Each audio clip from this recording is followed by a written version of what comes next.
welcome the sun, the clouds and rain, the wind that sweeps the sky clean and lets the sun shine again. This is the most magnificent life has ever been.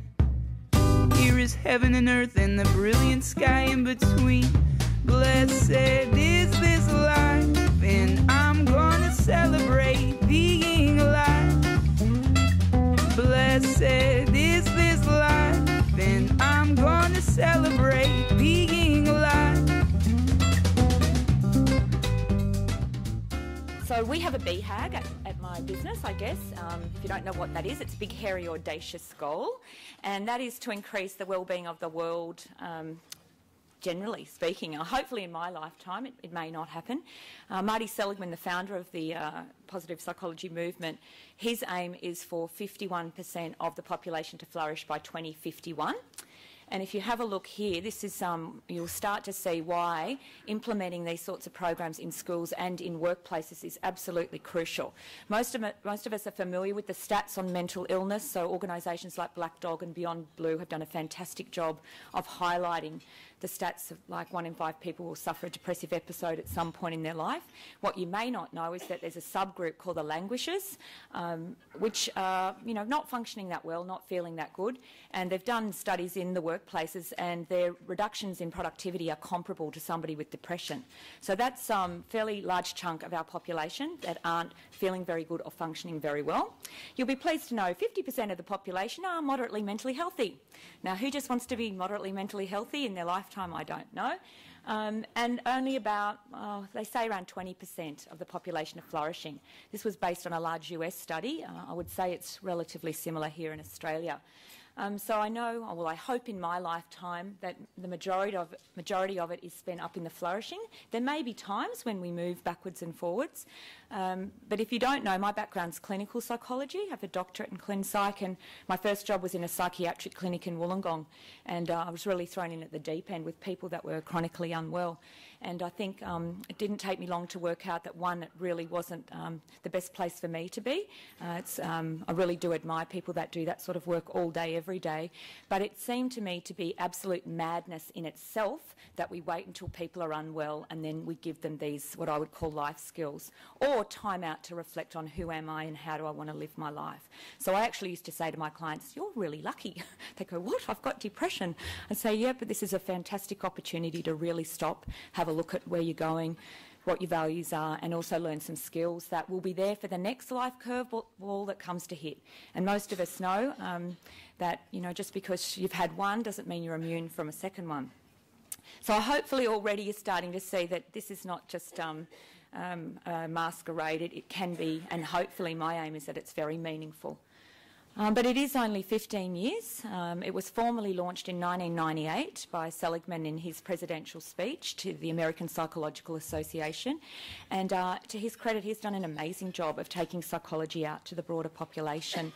But we are still pioneering, and I guess I'm not here to tell you that I know everything about this. I'm still learning. Every program I do, I learn something about how to apply this. The subject I teach at Sydney Uni is applied positive psych, so it's being, I guess, in contact with the research. And when I first started to teach at Sydney Uni, I put in positive psych in the email alerts for the scientific literature. You were lucky to get one study a week. Now there's like 30 or 50 that come through every week, and I've given up feeling that I have to know everything, which was a big challenge to let go of that, because I used to pride myself on being a nerd and knowing a lot of this stuff, but there's so much coming out now. But what you could do is put together a journal club. I've seen organisations that have put a group of interested people together, access the Journal of Positive Psych and review one of the articles and look at how it may apply, or maybe it doesn't apply in your workplace. So I do a lot of myth busting. There are some really, I guess, interesting and some really myths that are still quite hard to challenge. The biggest one in particular is the old happiness myth. And whilst that term, I guess, has been used a lot and the advertisers have got hold of it, so if a bank can make you happy, and drink happiness, open happiness, colour your hair happy. So, and they say sex sells. Well, happiness is selling more at the moment. But even Seligman, I guess, in his most recent book, Flourish, has recognised and regrets, he actually says in his first chapter, using the word happiness. So we're not talking about being happy, yellow smiling face all of the time. We are talking about a ratio of more positive emotions to negative emotions, but we're talking about the full range of human emotions. I guess the interesting thing as a clinical psych is in my 13 years of study, I never once had a lecture on kindness or love or gratitude or joy. I can tell you all about fear, disgust, shame, sadness, anger. So it's really exciting, again, as a psychologist at this time to be, there are people like Barbara Fredrickson that's dedicated her life to studying positive emotions, and she's found that there are 10 different positive emotions, but typically you'll see them clumped together under this big yellow happy smiley face. So that's something that we need to continue to bust that myth. I also was once I guess someone on a panel said to me, yes, Suzy, isn't it just about the individualistic pursuit of happiness? It's quite selfish.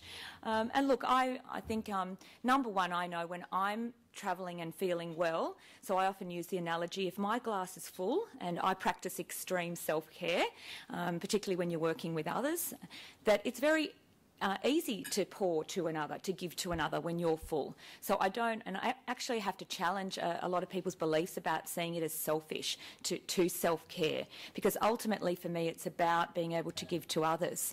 But we're really moving, in the early days of positive psych, it was quite individualistically focused, but we're now moving, as you'll hear from Scott today, into the education sector, which is so amazing and powerful, and also into workplaces, positive communities as well we've been looking at. So it is, it's much more than all about me. It's also not about, you hear a lot, play to your strengths, play to your strengths. Most of us know that adage, and often you'll hear, but yeah, that's disregarding weaknesses. Well, no, it's not disregarding weaknesses. We still acknowledge weakness. It's whether it's critical, is the weakness critical, and is it meaningful to develop a strength? When it comes to the character strengths, which some of you may or may not have done, I would hope that the full 24 are developed by the time we leave the planet. So we're not saying, yeah, disregard weakness. There's nothing wrong with wanting to develop a strength if it's important to you and meaningful and going to help you. What it is about is well-being, which is a broader term. There's a number of theories in positive psych. Today I won't have time to talk to you about them. This is the most user-friendly one around at the moment. It's Seligman's PERMA model. Most of the schools that are implementing POSED are using it. Every single component of it has a very rich scientific background.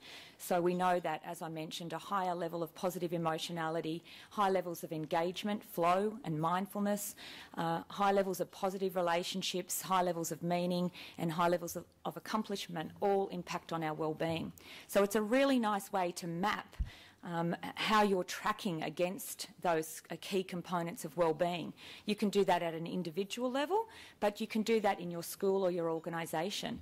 And one of the things we usually do is ask a school or an organisation to do an audit. Before we do anything, you're actually doing positive psych. If you go back to your organisations, you could map out PERMA and say, yes, we do this here, we do this here, we do this here. So you can sort of do an audit and start from a place of recognition that you're already doing quite a bit. But potentially, what else could you do? And particularly when you start looking at what other schools and organisations are doing and what's coming out of the research.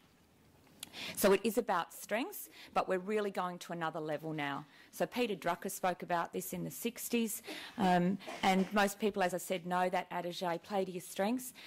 It's not enough to just, do a strengths instrument, although it's a lot of fun, and I've done that with a number of major organisations now, but it's not enough because most people then just put their survey away and never look at it again. And who here has done the VIA? I know some of my students are in the class. Is there anyone that can tell me what their top 5? I actually hope some of the students can. No, nobody can. So what's the point of doing it? Oh, one person. Fantastic. So we really need to take it to another level and be really mindful, and that's where that whole mindfulness piece comes in, and explicitly link our strengths to our goals, our performance goals, our development goals. It's also about resilience. So it's relatively easy to maintain levels of wellbeing when things are going relatively smoothly, but when things start getting a bit tough or we're faced with challenges, which many organisations are, we need to be resilient. So I know that term's bandied around a lot, and it's actually defined as a multi-dimensional construct in psychology, which means it's not a simple construct to understand. There's a lot of correlated constructs like grit and hardiness, for example. Again, there's a lot of interest, and there are evidence-based techniques, a lot of them coming out of clinical psychology, which is my background. Again, you wouldn't learn them unless you had depression or anxiety historically. Some of them coming out of sports psych as well. And what's happening is they're being packaged in really user-friendly ways for people to engage with.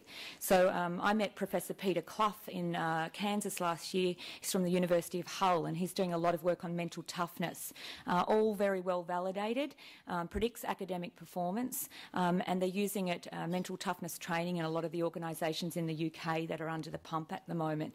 Seligman, after he left Geelong Grammar, headhunted by the US Army, and so they're rolling out positive psychology training to the whole of the US Army under the banner of comprehensive soldier fitness. Last week I spent 2 days with 45 members of the New South Wales Police State Crime Command. They've got wind of this as well, and also realised that it's nuts to wait until people develop PTSD or depression, and how can we proactively take out some of these strategies. Most, I think, importantly, it's about making a difference. And when I first was engaged at Knox and I was looking for a culture survey, many schools don't use culture or climate surveys, which I thought really amazing, because I'd been doing a lot of work in organisations for quite a while, and it's very common, as most of us know, to have a culture survey. And so I thought, right, we really need a rigorous one, because we're going to be having it scientifically evaluated. And I immediately thought of Peter and the Voice Project, and that's how we've come to work on this project at Knox, Loreto Kirribilli, and you may not know, but Tully State High School. Does anyone know where Tully is? It's up in far north Queensland. It was devastated by Cyclone Yasi a couple of years ago, and that principal there is a very strong and creative woman who managed to find a $50,000 grant for us to train the staff and to have an ongoing relationship with them, and they're also part of the research that we're conducting. So it's not just for the private schools. My dream is for all public education to have this, but we need the research because otherwise it won't be implemented, and that's why these sorts of projects are so important.